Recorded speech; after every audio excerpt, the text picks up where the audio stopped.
Salve, salve, futuros auditores e auditoras da Cefaz Rio de Janeiro, essa cidade maravilhosa, onde vocês vão estar morando muito em breve. Eu sei que a prova de vocês está chegando, então hoje é um dia muito especial aqui na Escola Discursivas, porque nós vamos ter um simulado de questões objetivas de economia. Vamos resolver aí agora umas 20 questões de economia para vocês chegarem preparados no dia da prova. Bora nessa, pessoal? Então, nós estávamos, nós estávamos fazendo aulas por matérias específicas, né? A gente teve uma aula de micro, teve uma aula de macro, só que agora nós vamos fazer um simulado juntando as matérias, né? Misturando os temas, que é assim que vocês verão no dia da prova. Então, sem mais delongas, vamos cair dentro desse simulado. Questão número 1. Considere um consumidor que enfrenta uma variação no preço de um bem. Qual das seguintes afirmações descreve corretamente o efeito substituição? Vocês lembram o que é o efeito substituição? Quem lembra? O consumidor, alternativa A. O consumidor substitui o bem mais caro por um bem mais barato, mantendo o mesmo nível de utilidade. B. O consumidor aumenta a quantidade consumida de todos os bens. C. O consumidor reduz a quantidade consumida de todos os bens. D. O consumidor mantém a quantidade consumida do bem cujo preço aumentou. Ou, letra E. O consumidor não altera seu comportamento de consumo. Então, pessoal, vamos lembrar aqui. Imagina que você tem só dois bens para escolher, tá? Poderia ser o bem A e B, o X e Y. E aí imagina que um dos bens ficou mais caro, tá? Houve uma mudança de preço em um dos bens. Ele pode ficar mais caro ou mais barato. O que importa é que houve uma mudança relativa, né? Houve uma mudança do preço relativo, né? Comparando o preço de um bem e o outro, um deles se manteve com o mesmo preço e o outro teve uma alteração de preço. E a pergunta que os economistas fazem é: o que vai acontecer quando um dos bens tem o seu preço alterado? Nesse caso, a consequência vai ser dois efeitos distintos, tá?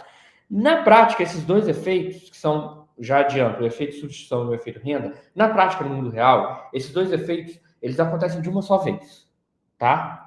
Mas os economistas, por uma mera questão de didática, eles tentam, teoricamente, separar, tá? Como se fosse possível separar dois efeitos, o efeito substituição e o efeito renda. Então, o efeito substituição, ele ocorre quando o consumidor troca o bem que ficou mais caro por outro mais barato, mantendo o mesmo nível de utilidade. Então, se, por exemplo, um bem fica mais barato, ele pode aumentar o consumo desse bem que ficou mais barato, e, para tanto, ele vai reduzir o consumo do bem que está relativamente mais caro, tá? Agora, o outro efeito é o efeito renda. Ocorre quando uma mudança no preço de um bem altera o poder de compra do consumidor, influenciando a quantidade demandada desse bem. Olha só, gente, eu poderia contar o meu salário em reais, tá? Eu poderia perguntar assim, quantos reais que você ganha de salário? Mas existem outras maneiras de medir o salário, tá? Eu poderia perguntar assim, com o seu salário, quantas bicicletas você consegue comprar? Ou então, quantos sanduíches do McDonald's você consegue comprar? Ora, mesmo que o seu salário não aumente, se o preço da bicicleta diminuir, isso significa que com o seu salário você consegue comprar mais bicicletas do que você conseguia antes. Ou mais lanches do McDonald's do que você conseguia antes. Tá? Se estiver diminuindo o preço. Então, no fundo, é como se o seu poder de compra tivesse aumentado. É como se a sua renda tivesse aumentado. Então, sua renda não aumentou mesmo, não aumentou, mas como o preço do bem diminuiu, seu poder de compra aumentou. Então, seu poder de compra aumentou, é como se a sua renda tivesse aumentado. Esse é o efeito renda. Então, não pode confundir os dois efeitos. Essa questão aqui não fala do efeito renda, fala do efeito substituição, e já deu para perceber aqui que a letra correta é a letra A. Né? Pelo efeito substituição, o consumidor substitui o bem que ficou mais caro por um bem mais barato, mantendo o mesmo nível de utilidade. E por que as outras alternativas estão erradas? A B e a C fala sobre alterações de aumentar ou reduzir a quantidade de todos os bens, e não é. Né? Se só um dos bens alterou, você não vai aumentar a quantidade de todos os bens. Aliás, para aumentar a quantidade de todos os bens, você teria que ter uma renda maior. E você também não vai reduzir a quantidade de todos os bens, você está substituindo. Lembra, não é efeito substituição? Se é feita substituição, então você está substituindo, ou seja, eu vou consumir um pouco menos do bem que está mais caro para poder consumir um pouco mais do bem que está mais barato.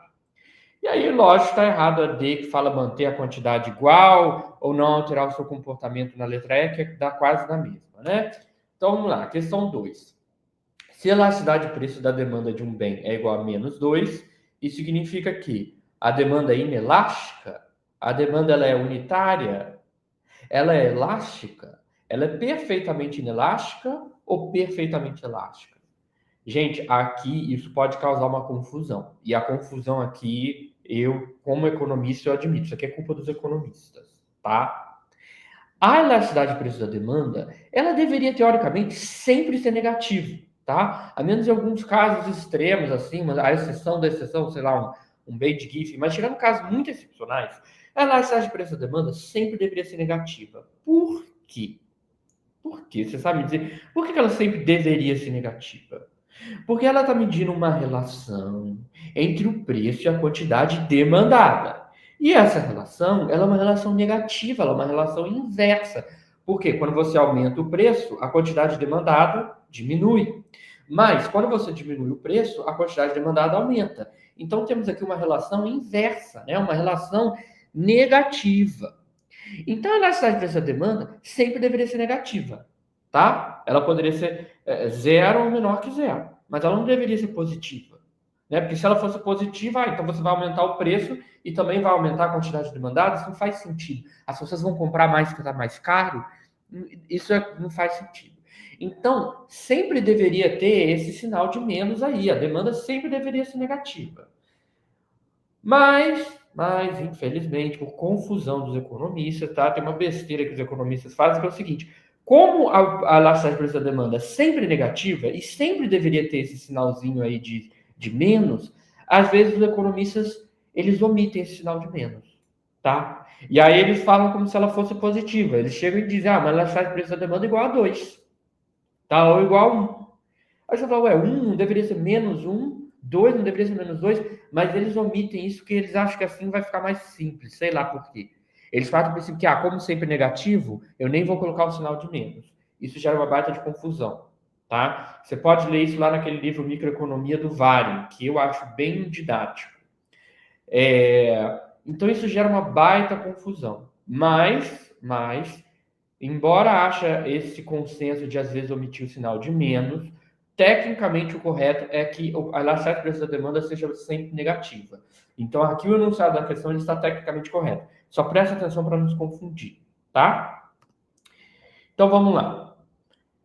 Se a elasticidade da demanda for menor que menos 1, ou seja, menos 1, menos 2, menos 3, menos 1,5, isso indica uma demanda elástica, ou seja, uma pequena variação no preço gera uma variação proporcionalmente maior na quantidade demandada, tá? Então ela é elástica, você muda um pouquinho o preço e aí você tem uma grande mudança na demanda. Então, por exemplo, você aumenta um pouquinho o preço e a quantidade demandada cai bastante, cai mais do que proporcionalmente, tá? Seria como, sei lá, imagina que você aumentou o preço em 10% e a quantidade demandada caiu 20%, uma coisa assim, tá? Então, aqui nós temos a elasticidade de preço e demanda igual a menos 2. Menos 2 é menor do que menos 1. Veja que em termos absolutos, se eu tirasse o sinal de subtração, tá? Se eu tirasse o sinal de subtração e falasse que a demanda é igual a 2, em termos absolutos, 2 é maior do que 1. Então, você dizer que a demanda é maior, a elasticidade é maior, porque ao invés de 1 é 2. Não sei se vocês estão entendendo, mas aqui eu não estou usando modo, eu não estou usando valores absolutos. Aqui eu estou sendo tecnicamente correto falando valor negativo. Então, tecnicamente, menos 2 é menor do que menos 1. Tá? Então, tecnicamente, isso aqui é uma elasticidade, né? Menos 2 menor do que menos 1. Como a gente viu aqui, isso significa que é uma demanda elástica. Tá? Então, a alternativa correta é a alternativa C, a demanda elástica. Não é unitária, porque não é 1, também não é menos 1. Não é inelástica, nem perfeitamente inelástica, tá? E também não é perfeitamente elástica. Vamos para a próxima questão. Em um mercado de concorrência perfeita, qual das seguintes características é verdadeira? Vamos lá, quais são as características da concorrência perfeita? A. As empresas podem influenciar o preço de mercado. B. Há barreiras significativas à entrada de novas empresas. C. Os produtos são diferenciados. D. A informação perfeita e completa. Ou letra E. As empresas têm poder de monopólio. Então, gente, olha só. Em concorrência perfeita, você tem que ter uma informação perfeita e completa disponível para todos os agentes, né? Não pode haver assimetria de informações. Se tiver assimetria de informações, você vai ter uma desvantagem, né? Aí você não vai ter uma concorrência perfeita. Alguém teria uma desvantagem devido à assimetria de informações, né? Quem tiver mais informações vai ter uma vantagem competitiva sobre os demais, já não seria concorrência perfeita. Então, não pode haver assimetria de informações na concorrência perfeita, a informação tem que ser perfeita e completa. Então, já dá para adiantar aqui, a alternativa correta é a letra D, a informação perfeita e completa. Vamos ver por que as outras estão erradas. Letra A está errada, porque na concorrência perfeita as empresas não podem influenciar o preço de mercado, elas são tomadoras de preço. Não há barreiras significativas à entrada de novas empresas, né? Isso é uma das definições, né? Se for pensar assim, uma das características que define a concorrência perfeita é não existir barreiras significativas, nem de entrada nem de saída. Também os produtos são diferenciados, está errado, né? Outra característica típica que define a concorrência perfeita é produto homogêneo. E as empresas têm poder de monopólio? Claro que não. Se for poder de monopólio, não é concorrência perfeita. Beleza? Próxima questão. Em um mercado monopolista, a curva de demanda enfrentada pela empresa é horizontal, vertical, negativamente inclinada, positivamente inclinada, perfeitamente elástica. Gente, isso aqui é uma pegadinha, hein? Isso aqui é uma pegadinha porque você poderia pensar assim: ah, como é monopólio, deve ser diferente da concorrência perfeita. Realmente, no monopólio, a oferta, né, o ofertante monopolista age de uma maneira bem diferente do que o ofertante da concorrência perfeita. Mas isso é do ponto de vista da oferta. Do ponto de vista da demanda, não tem motivo para a curva de demanda ser diferente. Tá? A curva de demanda no mercado monopolista, ela pode ser parecida ou igual à curva de demanda na concorrência perfeita. Aqui nós estamos falando da curva de demanda, nós não estamos falando da curva de oferta. Nós não estamos perguntando se a curva de oferta é diferente. Tá? Então, o que nós vamos ter é o seguinte: um monopolista enfrenta uma curva de demanda negativamente inclinada, que é o normal. Você espera que a curva de demanda seja negativamente inclinada. Por quê? Essa curva ela está relacionando pontos, cada um desses pontos, né, no plano cartesiano, eles mostram um conjunto, né, que é uma combinação de preço e quantidade. Então, no fundo, a curva de demanda ela é uma função que mostra a relação entre quantidade demandada e preço. E a gente sabe que tem uma relação negativa aqui, né? Se aumentar o preço, cai a quantidade demandada. Mas, se você diminuir o preço, aumenta a quantidade demandada. Óbvio, isso faz todo sentido, né? Isso é extremamente lógico. Por isso que a curva de demanda é negativamente inclinada. Pois, ao aumentar o preço, a quantidade demandada diminui. Que nem na concorrência perfeita. É o que você esperaria na concorrência perfeita também. Então, letra correta é a letra C, negativamente inclinada. As outras, horizontal, vertical, positivamente inclinada, perfeitamente elástica, não, tá? Não tem motivo para ter essas outras posições. Próxima questão. Vamos lá. Contas nacionais. No sistema de contas nacionais, o PIB pode ser calculado pela soma de letra A, consumo, poupança, exportações líquidas. Letra B, consumo, investimento, gasto, governo, exportações líquidas. Letra C, consumo, investimento, poupança, exportações líquidas. Letra D, consumo, poupança, gasto do governo, exportações líquidas. Letra E, consumo, investimento, gasto do governo e importações líquidas. Gente, primeira coisa, o que significa exportação líquida? Exportação líquida é exportação menos importação, é claro. Então, o PIB aqui, por essa ótica, o PIB é calculado como consumo mais investimento, mais gasto do governo, mais exportações menos importações. Sendo que essa última parte que eu falei, exportações menos importações, é as exportações líquidas. Então, a letra correta é a letra B, consumo, investimento, gasto do governo, exportações líquidas. Tá? A letra A, C, D coloca poupança, tá? Não tá certo. Aí você vai falar, professor, mas eu ouvi falar que na macroeconomia investimento é igual a poupança.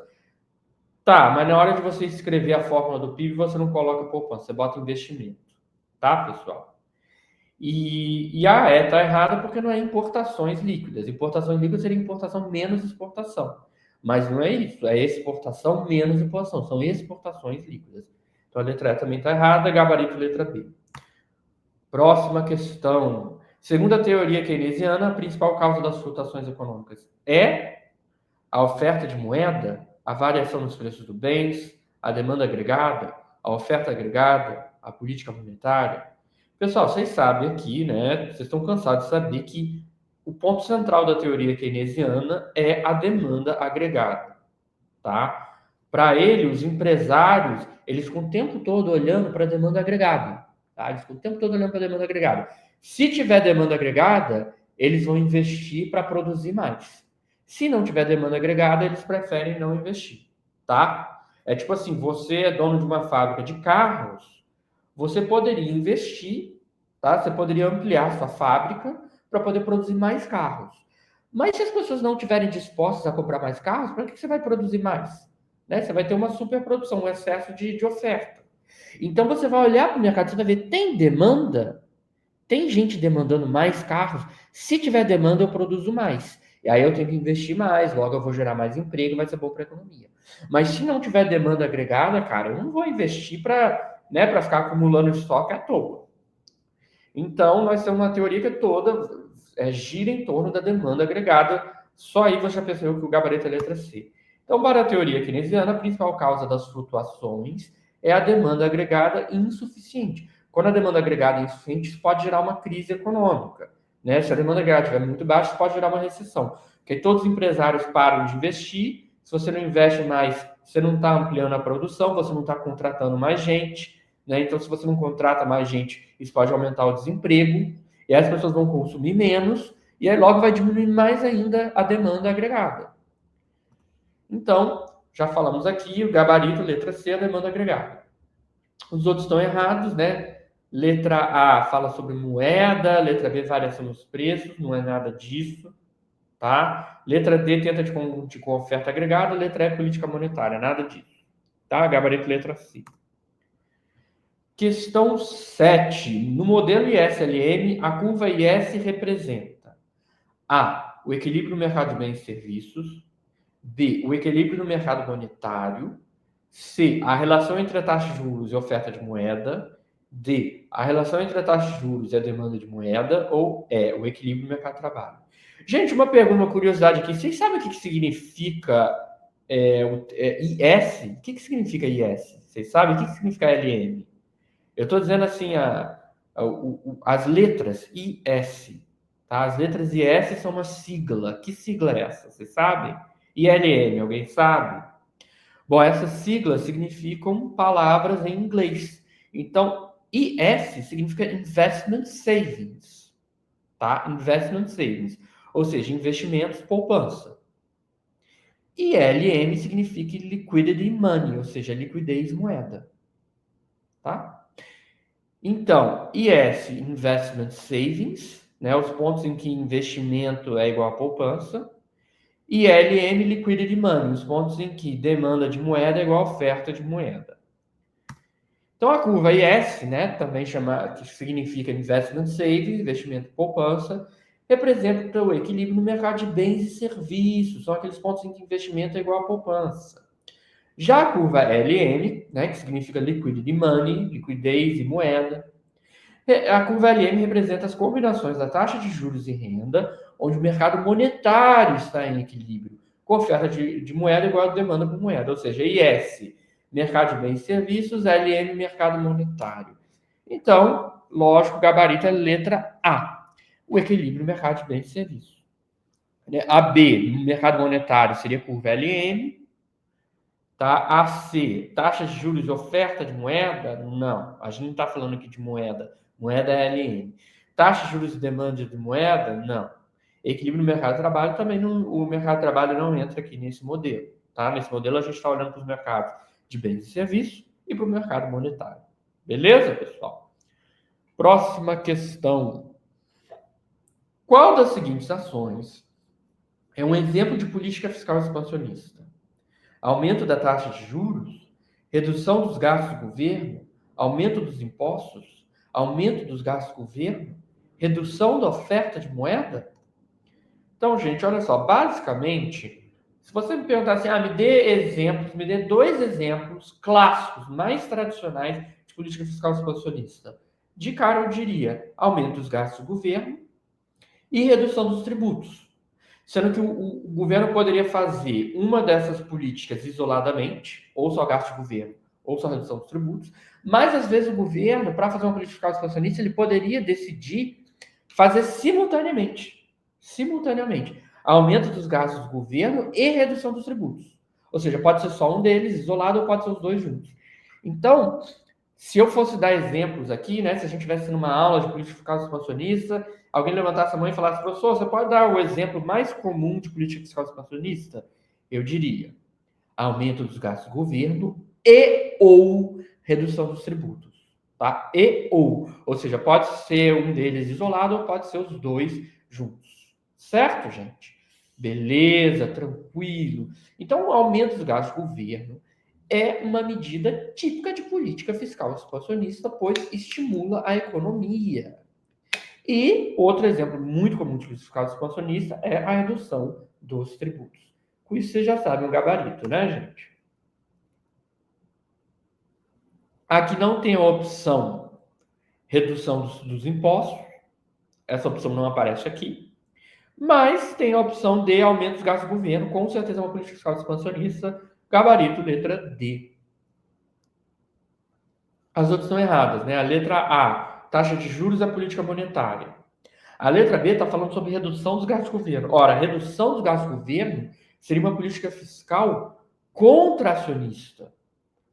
Aumento dos impostos também seria contracionista, tá? Se tivesse diminuição dos impostos, estaria correta a letra C, mas aumento dos impostos é política fiscal contracionista. Gabarito letra D, já vimos, e a E, redução da oferta de moeda, isso aí é política monetária, não tem nada a ver com política fiscal. Próxima questão. Então vamos lá. O principal instrumento de política monetária utilizado pelos bancos centrais para controlar a oferta de moeda é a taxa de câmbio, a taxa de juros, a política fiscal, a política cambial, a política de rendas. E aí, gente, essa está muito fácil, né, pessoal? É a taxa de juros, obviamente a taxa de juros é o principal instrumento utilizado pelos bancos centrais para controlar a oferta de moeda. Existem outros instrumentos? Claro que existem. Mas a taxa de juros pode ser considerada a principal? Sim, ok. Então, gabarito letra B, a taxa de juros, tá? A letra A e D estão falando sobre política cambial.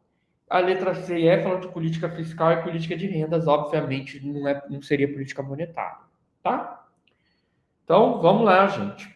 Próxima questão. Estamos na metade aqui do nosso simulado. Um simulado de 20 questões, mas estamos já na metade. Vamos lá. Em um regime de câmbio flutuante, o valor da moeda é determinado por o governo, o Banco Central, oferta e demanda no mercado cambial, a taxa de juros interna ou a balança comercial. Né? No caso do câmbio flutuante, o valor da moeda é determinado pela oferta e demanda no mercado cambial, ou seja, você deixa o câmbio flutuar livremente e quem vai determinar o valor do câmbio, quem vai determinar a taxa de câmbio, é a oferta e demanda no mercado cambial, ou seja, a taxa de câmbio vai ser aquela tal que a oferta se iguale à demanda no mercado cambial. Então, gabarito letra C é a oferta e demanda no mercado cambial. Não é o governo, porque aí nesse caso, né, não é nem o governo nem o Banco Central, porque nesse caso você teria um câmbio fixo. Não é a taxa de juros interna, embora a taxa de juros pode afetar o câmbio? Pode. Mas a gente não vai dizer que ele é determinado. Ele poderia ser afetado pela taxa de juros. Mas digamos assim que a letra C está muito mais correta do que a letra D. Se você tiver em dúvida entre duas questões, pega a mais correta ou pelo menos a menos errada, né? A taxa de juros até poderia afetar o câmbio, mas eu diria que ela é determinado mesmo pela oferta e demanda do mercado cambial. E a balança comercial, não. O resultado da balança comercial poderia afetar o câmbio? Sim, mas não é não é a principal causa aqui, tá? A principal causa aqui é a oferta e demanda. Próxima questão, simbora. Uma tarifa sobre as importações geralmente resulta em aumento da quantidade importada, redução da produção doméstica, aumento da receita do governo, redução do preço dos bens importados ou aumento da competitividade dos produtos importados. Gente, se você aumentar a tarifa sobre importações, vai acontecer várias coisas, vai ter vários resultados. Um deles é que vai aumentar a receita do governo. Se aumentou a tarifa, o governo vai arrecadar mais, além de encarecer os produtos importados, tá? Ah, professor, mas isso de aumentar a receita do governo depende também da elasticidade. É verdade, hein? Se você pensou nisso, é verdade. Mas essa questão aqui nem está entrando nesse mérito, então também não vamos procurar pelo em ovo, porque a questão aqui não está falando sobre elasticidade. Então, o gabarito letra C, aumento da receita do governo. Vamos ver por que as outras estão erradas. Letra A diz que vai ter um aumento da quantidade importada. Não. Se você aumenta a tarifa sobre importações, as importações vão ficar mais caras. Quando alguma coisa ficar mais caro, a quantidade demandada vai diminuir. Então você não vai ter um aumento da quantidade importada, você vai ter uma diminuição da quantidade importada. Você não vai ter uma redução da produção doméstica. Você vai ter que ter um aumento da produção doméstica. Já que as pessoas estão importando menos, a produção doméstica vai ter que aumentar, ou ela pode aumentar, né, para suprir essa demanda que não vai conseguir ser totalmente satisfeita pelas importações, porque as importações acabaram de diminuir, como a gente viu. Redução dos preços dos bens importados é absurdo. Você colocou uma tarifa, o preço dos bens importados vai aumentar. Certo, pessoal? Depois, letra E. Aumento da competitividade dos produtos importados.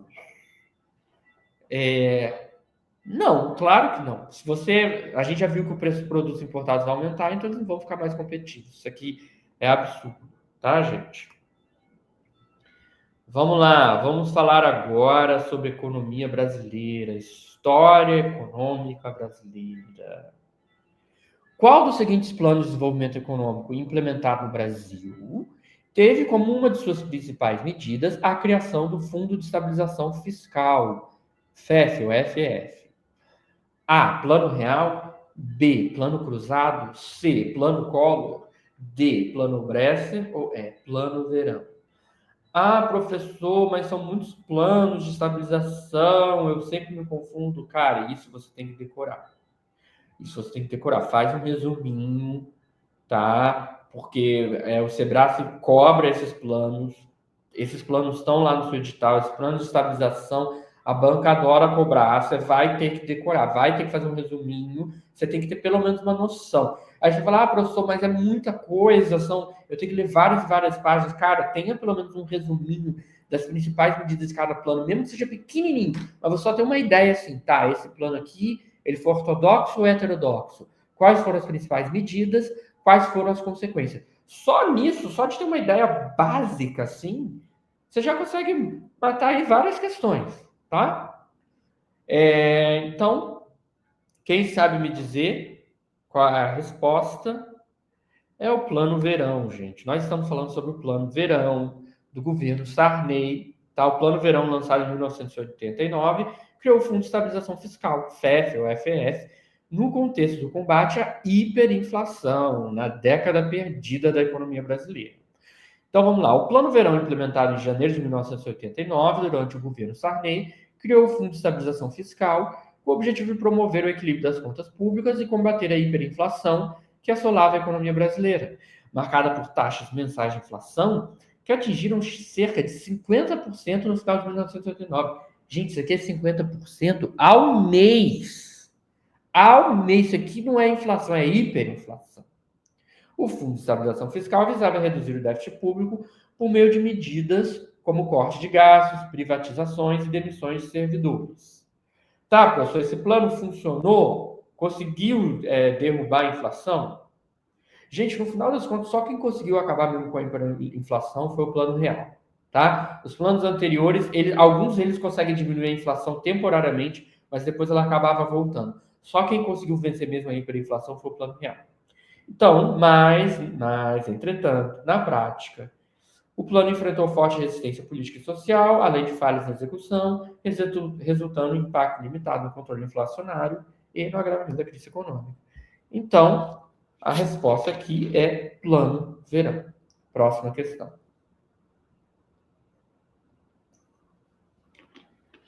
Vamos lá, gente. Questão 13. De acordo com a teoria econômica moderna, qual das seguintes funções do Estado é essencial para corrigir falhas de mercado associadas a externalidades negativas, tá? Ou seja, o que o Estado tem que fazer para corrigir externalidades negativas? Qual dessas alternativas indica uma solução, uma possível solução para tentar corrigir externalidades negativas? Letra A, prover bens públicos. Letra B, estabelecer monopólios naturais. Letra C, implementar políticas de redistribuição de renda. Letra D, regular o mercado de trabalho. Ou letra E, imposição de impostos piguvianos. Gente, vocês lembram o que é imposto piguviano? O imposto piguviano é exatamente o imposto que você vai aplicar sobre uma atividade que está gerando externalidade negativa. Então, o exemplo mais clássico. Imagina que você tem fábricas que estão poluindo o meio ambiente, tá? Estão poluindo o meio ambiente. Tem várias maneiras de você tentar reduzir essa poluição. Mas uma das maneiras é aumento em impostos sobre esse tipo de atividade. Ah, essa atividade gera muita poluição, aumenta os impostos. Coloca um imposto elevado para tentar compensar essas externalidades negativas, ou seja, para tentar compensar esse custo social que está sendo gerado pela externalidade negativa dessa produção, tá? Então, o imposto piguviano é um imposto exatamente com esse objetivo. O objetivo dele é reduzir a produção de uma atividade que está gerando externalidades negativas. Então, vamos lá. A imposição de impostos piguvianos é uma das formas clássicas de corrigir externalidades negativas. Não é a única forma, tá? Se alguém dissesse que é a única forma, eu marcaria errado. Mas é uma forma clássica de corrigir externalidade negativa, sim. Sim. O imposto piguviano é um tributo aplicado a atividades que geram externalidades negativas, como poluição, nós já falamos, com o objetivo de corrigir falhas de mercados ao internalizar os custos sociais dessas ações. Ou seja, antes o cara poluía, isso era um custo social, não era um custo privado. Tipo assim, ó, vocês que danem-se aí, não tô nem aí para vocês, o custo social vai para vocês. Mas agora, ao aplicar o imposto piguviano, você está internalizando um custo. Agora é a empresa que vai ter que arcar com esse custo, porque ela vai ter que pagar esse imposto. Ela vai pensar melhor, né? Então, por que se chama imposto piguviano? Porque foi proposto pelo economista Arthur Pigou, e esse imposto busca desincentivar comportamentos danosos, equalizando o custo privado ao custo social. E pode gerar receita para mitigar os impactos das externalidades. Como, por exemplo, você poderia usar essa receita para financiar projetos ambientais que compensem essa poluição, né? Então, veja que você não está proibindo a atividade. É proibido esse mercado. Você não está proibindo, mas você vai estar reduzindo, né, a quantidade produzida. Você está desincentivando essa produção. Então, gabarito letra E, imposição de impostos piguvianos.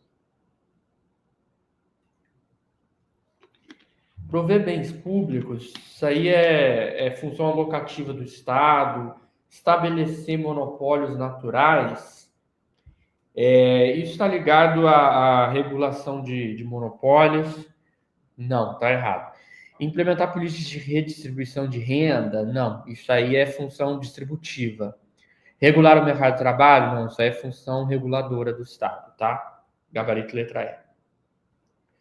Bora lá, questão 14 sobre tributos.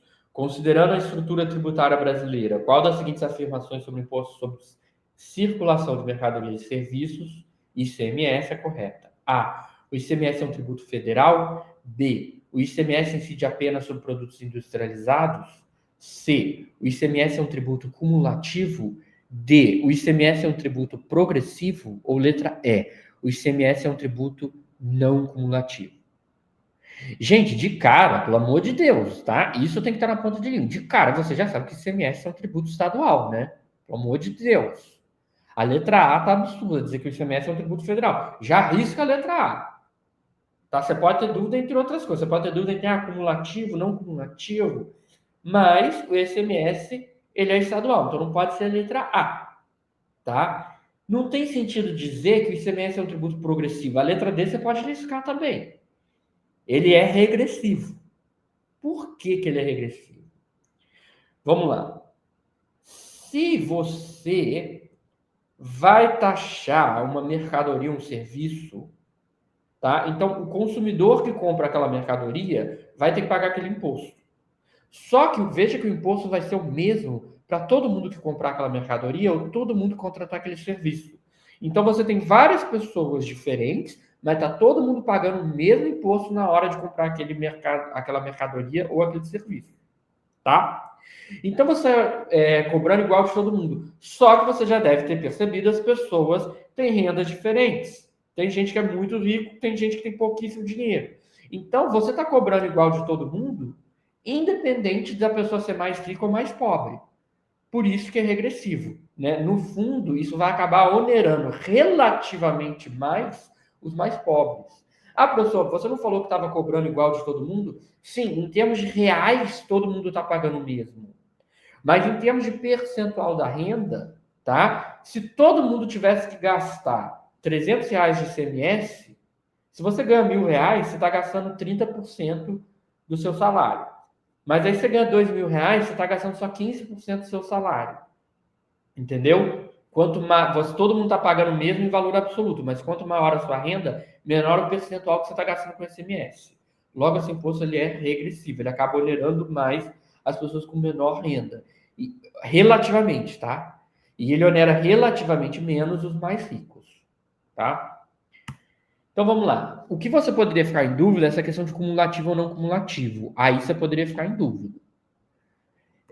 Então vamos entender aqui. O ICMS é um imposto não cumulativo, tá? Não tem como liberar um imposto em cascata. Por quê? Pois ele permite compensar créditos de etapas anteriores à cadeia produtiva. Outras características do ICMS que você tem que saber para responder essa questão corretamente é que ele é estadual e que ele é regressivo, que a gente já acabou de explicar. Então, letra A está errada porque ele não é federal, ele é estadual.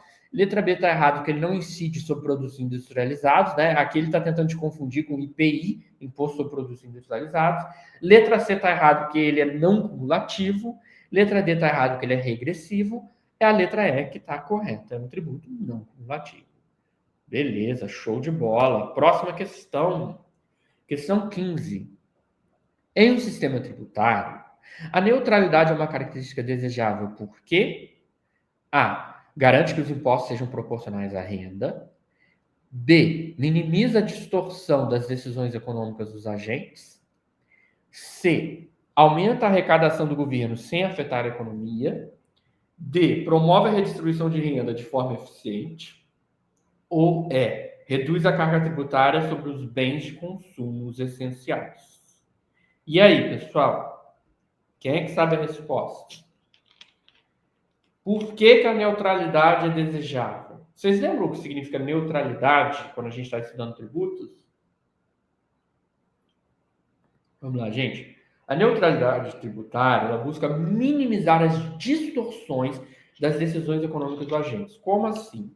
Se você tributar algum produto, você pode estar gerando distorções nas decisões dos agentes, porque quando você tributa um produto, você tá alterando o preço relativo daquele produto. Tá? Não só você está alterando o preço daquele produto, mas isso vai acabar alterando o preço relativo daquele produto em relação aos demais produtos. Tá? Então pensa assim. Imagina que uma pessoa entra no supermercado, tá? Uma pessoa entra no supermercado e ela tem que escolher se ela vai comprar chá preto ou chá verde, tá? Ela tem que escolher se ela vai comprar chá preto ou chá verde. Aí ela vai fazer aquela decisão econômica, né? Ela vai levar em conta a utilidade e o preço dos dois.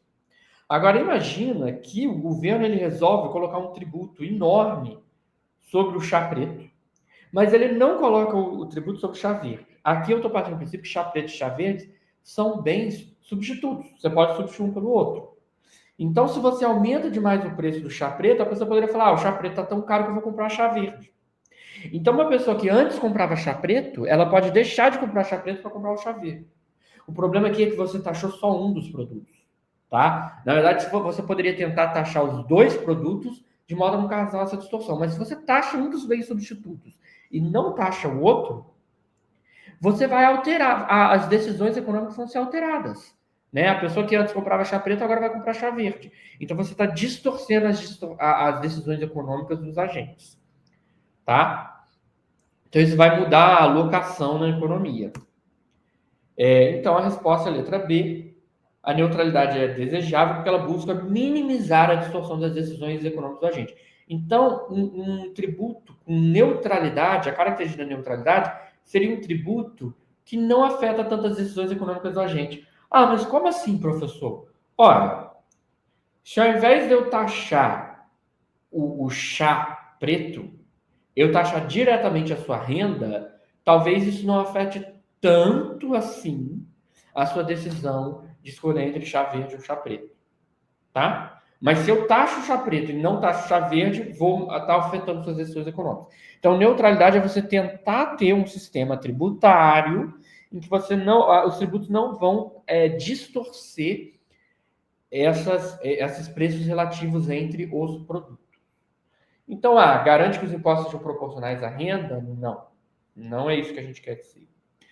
A B, a gente já viu que é correta, né? Minimiza a distorção das decisões econômicas da gente. Letra C está errada, porque diz que o objetivo é aumentar a arrecadação. Pode aumentar a arrecadação, sim, mas esse não é o objetivo. E o objetivo também não é promover a redistribuição de renda de forma eficiente. Veja que aqui você não está tentando ter o sistema tributário mais justo ou que melhor redistribui a renda. Aqui você só quer que ele seja eficiente, que ele não cause distorção nas decisões econômicas. Então não é a letra D. E dizer que reduz a carga tributária sobre os bens de consumo essenciais, esse não é o objetivo da neutralidade. Gabarito letra B. Próxima questão. Questão 16. Vamos falar sobre a economia brasileira em relação a acontecimentos um pouco mais recentes. Gente, isso pode cair na tua prova, tá? Vamos lá. Em 2023, o governo brasileiro aprovou um novo arcabouço fiscal que substituiu o teto de gastos. Uma das principais características desse novo regime é a. Limitar o crescimento das despesas fiscais a 50% do crescimento real das receitas governamentais no ano anterior. B. Estabelecer um piso e um teto para o crescimento real das despesas fiscais de 0,6% e 2,5%, respectivamente. C. Congelar os gastos públicos em termos nominais por um período de 5 anos. D. Vincular o crescimento das despesas exclusivamente à taxa de inflação do ano anterior. Ou E. Permitir o crescimento ilimitado das despesas fiscais sem qualquer restrição. Gente, é o seguinte. Esse novo arcabouço fiscal, ele realmente estabeleceu um piso e um teto para o crescimento real das despesas. Sendo o piso de 0,6% ao ano e o teto de 2,5% ao ano. Isso visa dar flexibilidade em tempos difíceis, mas com limites para garantir responsabilidade fiscal. Olha, toma cuidado, esse é o tipo de questão que se você não tiver estudado esse tema, você não consegue simplesmente deduzir. São aquelas coisas que ou você sabe ou você não sabe, ou você estudou isso ou você não estudou. Não dá para chegar lá na hora e deduzir pelo contexto, tá? Então tem que ficar de olho nessas atualidades aí. Letra A está errada, porque fala 50%. Letra B, obviamente, é correta. Estabelecer um piso e um teto para o crescimento real das despesas fiscais de 0,6%, o piso, e 2,5% o teto, né, respectivamente. Letra C está errada, não é congelar os gastos públicos. Letra D, vincular o crescimento das despesas à taxa de inflação, não. E letra E, permitir o crescimento ilimitado, pelo amor de Deus, né? Isso aí tá absurdo, essa letra E. Vamos agora, já vimos a questão 16, vamos para a questão 17. Vamos falar sobre índice de Gini. Vocês lembram como que se define o índice de Gini? O índice de Gini é um dos principais indicadores utilizados para medir a desigualdade de renda. Qual a interpretação correta pode ser feita a partir de sua variação? Letra A. Quanto mais próximo de zero, maior a desigualdade de renda em um país. Letra B. Quanto mais próximo de 1, menor a desigualdade de renda. Letra C. Uma redução no índice Gini indica uma concentração maior de renda nas camadas mais ricas da população. Letra D. Um aumento no índice Gini reflete uma piora na distribuição de renda, indicando maior concentração. E letra E. O índice de Gini mede apenas a desigualdade de riqueza, não podendo ser aplicado à renda. Então, vamos lá, gente. Vamos entender o seguinte. O índice de Gini, ele é um índice que varia de 0 a 1, tá? Ele vai ser um número 0, alguma coisa, e ele vai estar entre 0 e 1. O índice de Gini decora o seguinte, ele é um número que quanto menor, melhor. Decora isso, pelo amor de Deus, não vai esquecer isso. O índice de Gini, quanto menor, melhor. Então, se falarem que o índice de Gini diminuiu, isso é ótimo, isso é muito bom, porque quanto menor, melhor. Mas se falarem que o índice de Gini aumentou, isso é péssimo. O índice de Gini, quanto maior, pior. Por quê? Quanto mais próximo de zero tiver o índice de Gini, melhor a distribuição de renda. Inversamente, quanto mais próximo de 1 tiver o índice de Gini, maior a desigualdade, tá?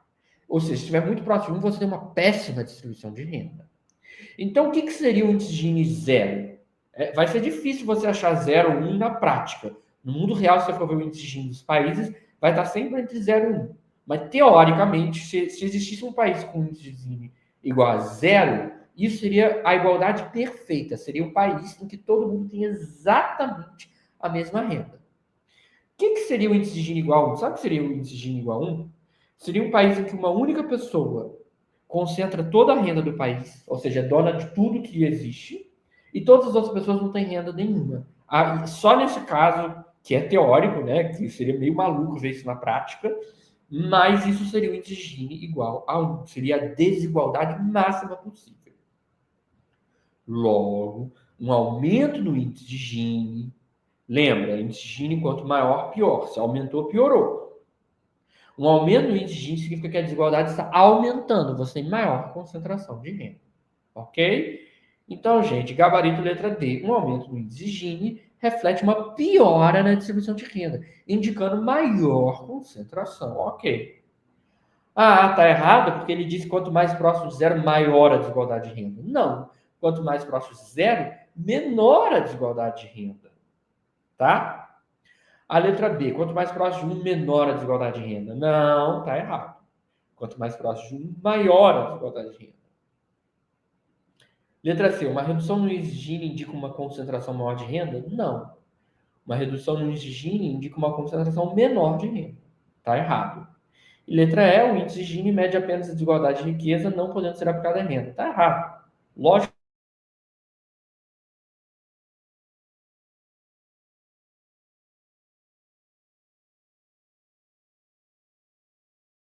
Do sistema tributário brasileiro que contribui para a regressividade fiscal.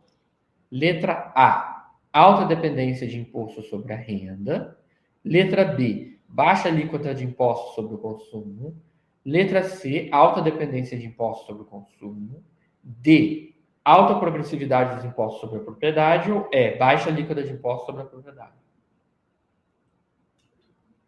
E aí, gente, qual dessas aqui é uma característica do sistema tributário brasileiro que contribui para a regressividade fiscal? Quem pode responder? Você sabe? Gente, é o seguinte. Uma das críticas que poderia ser feita ao sistema tributário brasileiro é que no Brasil a carga tributária é altamente baseada no consumo. Tá? Você ficar tributando serviços e mercadorias. E isso, como nós já falamos, nós já explicamos numa questão anterior, isso penaliza os mais pobres, caracterizando a regressividade. Eu já falei sobre isso nessa aula, tá? Há pouco tempo atrás, volta aí, se você estiver assistindo o vídeo gravado no YouTube, volta aí que eu já falei sobre isso. Eu expliquei por que um tributo sobre o consumo é regressivo, tá? Então, crítica, a carga tributária é altamente concentrada no consumo, isso penaliza os mais pobres, né? Em comparação aos mais ricos, porque ele onera relativamente mais os mais pobres que os mais ricos, e isso caracteriza, né? Isso é a característica regressividade. Gabarito, letra C, alta dependência de impostos sobre o consumo, tá? Letra A, alta dependência de impostos sobre a renda. A gente tem imposto de renda, mas existe no Brasil uma crítica de que a dependência está muito grande sobre o consumo. Letra B, baixa alíquota de imposto sobre o consumo? Absurdo, né? Tem alguém aqui que acha que a alíquota de imposto sobre o consumo está muito baixo? Alguma vez você pegou um táxi no Uber e ouviu ele reclamando que os impostos sobre a gasolina estavam muito baixos? Não, né? É absurdo essa letra B. Letra D, alta progressividade dos impostos sobre a propriedade? Não, não é progressivo, não, é regressivo. E letra E, baixa alíquota de impostos sobre a propriedade? Não. Como eu falei, ninguém disse que tem baixa alíquota. O Brasil tem uma carga tributária altíssima, comparada a muitos outros países. Gabarito, então, letra C. Então, penúltima questão 19, vamos falar sobre o plano real. A criação da unidade real de valor, o RV, no plano real, teve como principal objetivo promover a indexação dos salários e contratos à inflação passada, garantindo a manutenção do poder de compra dos trabalhadores. Letra B, servir como moeda virtual de transição, permitindo a conversão gradual dos preços para a nova moeda real. C, estabelecer uma âncora cambial para a nova moeda, garantindo a sua estabilidade em relação ao dólar americano. Letra D, criar um mecanismo de indexação dos títulos públicos à inflação futura, protegendo os investidores da perda do poder de compra. Letra E, reduzir a volatilidade dos preços relativos, permitindo que os agentes econômicos se adaptassem gradualmente à nova moeda. Tá? Gente, é o seguinte, a URV, Unidade Real de Valor, serviu como uma referência estável de preços, reduzindo a volatilidade e permitindo uma adaptação gradual ao novo padrão monetário, o real. Então, o gabarito letra E, né? A criação da URV teve como principal objetivo reduzir a volatilidade dos preços relativos, permitindo assim que os agentes econômicos se adaptassem gradualmente à nova moeda. Vamos lá. Por que as outras estão erradas? A letra A é uma pegadinha. Por que ela é uma pegadinha? Porque tiveram planos anteriores ao real que estabeleceram a indexação dos salários e contratos. Mas isso foi em planos anteriores ao plano real. Decora isso. No plano real, não houve indexação. Nem de preço, nem de salários, nem de contratos. Tá? Tá errado. B, servir como moeda virtual de transição? Não. Não foi uma moeda. A URV não é exatamente uma moeda. O real é uma moeda. Tá? Isso não foi uma moeda virtual de transição. Tá errado isso daí. A C é uma baita de uma pegadinha. A C pegaria. Sabe o que é ser uma pegadinha? Porque, de fato, o plano real, ele eventualmente acabou tendo uma âncora cambial, mas isso só vem num segundo momento. É como se o plano real tivesse duas etapas. Tá? Você tem uma primeira etapa, enquanto você só tem o RV, mas você ainda não implementou definitivamente a moeda real.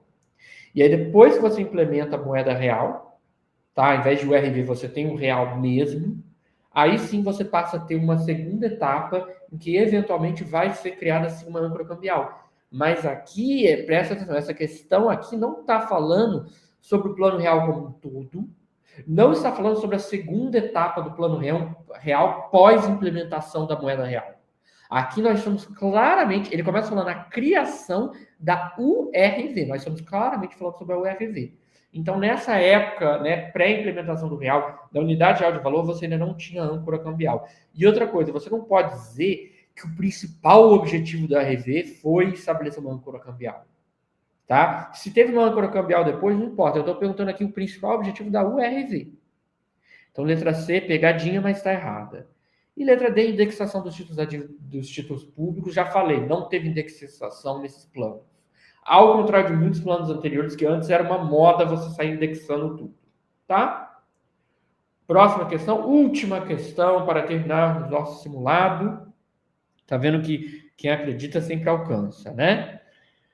Qual das seguintes políticas é um exemplo da política alocativa? Alocativa.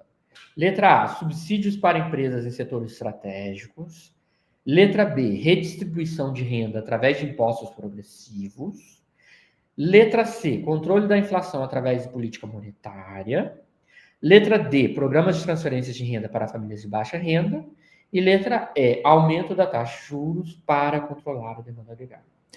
Gente, quando você estiver vendo, assim, política alocativa, política distributiva, tá? Essas funções do Estado, uma maneira de você decorar é o seguinte. Imagina que alguém liga para você, tá? Alguém ligou para você e fala assim, alô, diz estar regular.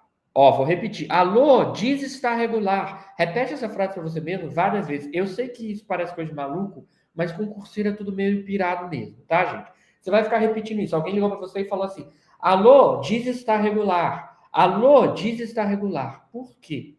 Porque o início de cada uma das palavras vai fazer você lembrar das funções econômicas do Estado. Então, a palavra alô vai fazer você lembrar da função alocativa. Alô, alocativa. Diz vai fazer você lembrar de distributiva, da função distributiva do Estado. Está, a palavra está, vai fazer você lembrar da função estabilizadora do Estado. E regular vai fazer você lembrar da função reguladora do Estado.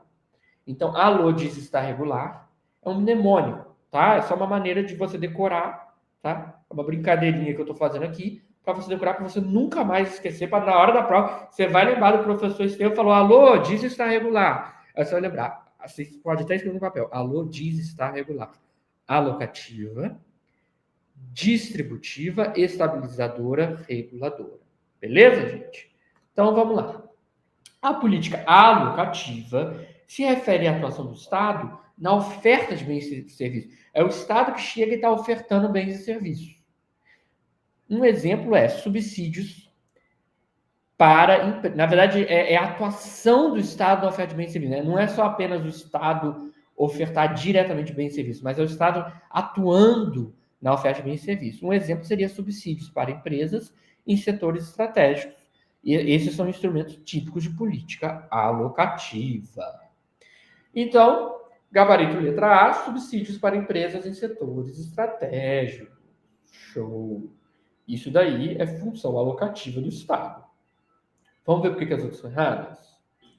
Redistribuição de renda é a função distributiva, tá? Controle da inflação é a função estabilizadora. Você está tentando estabilizar uma variável macroeconômica. Você está falando de estabilidade macroeconômica. Letra D. Transferência de renda é função distributiva, não é alocativa. E letra E. Aumenta a taxa de juros, mais uma vez, é estabilizadora. Você está tentando estabilizar uma variável macroeconômica. Beleza, pessoal? Show de bola! Então, gente, é o seguinte, com isso nós terminamos o nosso simulado, a prova de vocês está chegando, então vamos manter a calma, né? Agora não dá mais tempo de aprender tudo do zero, não dá mais tempo de fechar o edital, mas há tempo de dar aquela última revisão, vamos dar aquele gás na última revisão e fazer questões, fazer simulados, tá? Porque uma das melhores maneiras de fazer revisão é fazendo exercícios. Faça questões assim, até não poder mais, tá? E ver se você consegue descansar no dia antes da prova, para vocês chegarem muito bem lá na prova, prontos para gabaritar. Vamos gabaritar essa prova de economia. Eu quero depois vocês mandando mensagem para mim, dizendo, professor, você não sabe da última. Eu passei na Cefaz, vou morar no Rio de Janeiro, cidade maravilhosa. Olha só que maravilha. Tá bom, gente? Então, pessoal, muito obrigado pela participação de vocês. Espero que vocês tenham gostado do simulado. E excelente prova para vocês nesse fim de semana. Falou, pessoal. Tchau, tchau.